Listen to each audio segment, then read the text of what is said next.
Hello, this is Sean Gaffney with another quick hit.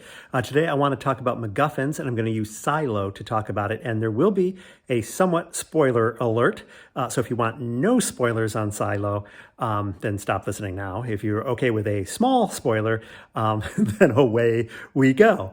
Here's the thing is I'm going to talk about is MacGuffin. So MacGuffin is that thing that everybody is after that propels the plot of a movie or a TV series or whatnot. It is the Maltese Falcon that everybody's after. It is the Pink Panther, the diamond that everybody's after. It is that disc that contains that information that has all of the names of the spies on it that propels the action, whatever it is. And typically a MacGuffin, it doesn't really matter what it is. Hitchcock even famously talks about it. It doesn't matter what the MacGuffin is as long as you have a MacGuffin. But I think that you can get a lot more out of having a cool or interesting MacGuffin, even though it doesn't ultimately matter what it is. If you can find something that makes the audience think a bit or makes the audience surprised a little bit, or just have fun with the audience. And Silo has a fun MacGuffin. So here's a MacGuffin, the thing that everybody's after. There's this hidden artifact that they set up, that the artifact is revolutionary. The artifact is going to be a big danger. The artifact is going to have so much information. It's going to destroy people. It's going to start a revolution.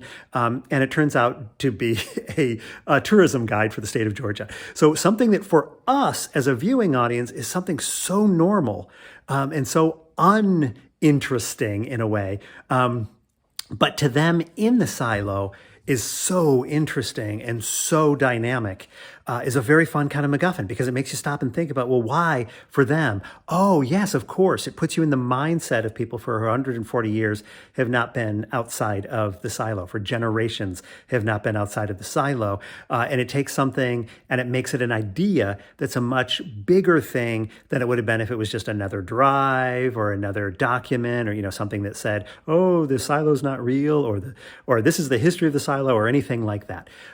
So they did a great job with this particular detail, doing something more fun than just having a throwaway MacGuffin. It's a MacGuffin that made you dig deeper. So if you have a MacGuffin, and MacGuffins are perfectly fine, have a MacGuffin driving your plot, make the MacGuffin a little bit more interesting, and you get to propel your story forward even more. So this is the MacGuffin from Silo, and this is another quick hit.